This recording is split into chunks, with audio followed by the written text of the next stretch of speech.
اگه این خامه کشی رو میخواین تبدیل به این خامه کشی کنید تا انتهای ویدیو همراه من باشید. هر رنگ دلخواهی که داشتین خامش رو از قبل آماده کنید، بریزید داخل قیف و بعد روی کیک مثل من ردیف به ردیف بزنید. ببینید من اینجا دو رنگ قهوه‌ای و قرمز رو انتخاب کردم. اومدم اول رنگ قهوه‌ای رو زدم تا بالا و بینش فاصله گذاشتم، جا برای رنگ قرمز هم گذاشتم و بعد اومدم رنگ قرمز رو لابلاش زدم. ببینید من رنگ قهوه‌ای رو تا این مقدار میزنم، بیشتر از اون نمیزنم که لبه کیکم خیلی بالا نیاد و بعد اینجا وسط اون اومدم رنگ قرمز رو کار کردم. گفتم ترکیب رنگ بندیش به سلیقه خودتونه، هر رنگی میشه اجرا کرد. مهم اینه که خط‌ها رو صاف بکشید، روی پای گردون دستتون رو صاف نگه دارید و هر ردیف رو بالا یا پایین نزنید تا رنگ‌ها موقعی که می‌خواین روی دیواره که با کاردک بکشید توی هم دیگه قاطی نشه.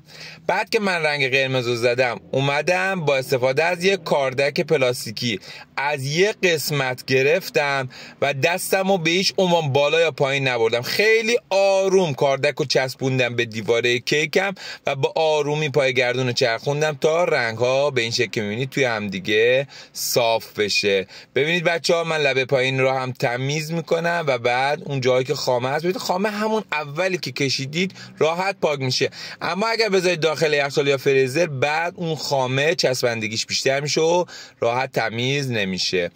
بعد از این که من کاردک رو خیلی آروم کشیدم و خامه ها به این شکل که میبینید صاف شد، دیگه کار خامه کشی رنگی من تموم شد. دیگه میرم سراغ تزیین اون که من برای لبه های کیکم، برای اینکه یه نمایی به اون نامنظمیش بدم، اومدم با استفاده از قلممو و رنگ طلایی لبه‌هاشو طلایی کردم.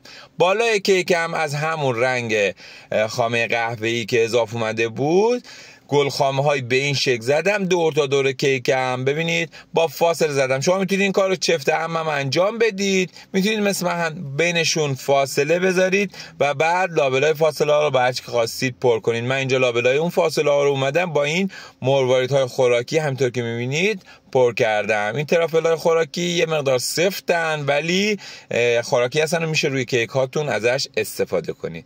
و بعد از اون اومدم برای روی خامه های قهوه‌ای که زده بودم یه ترافل طلایی گذاشتم برای که روش خالی نباشه.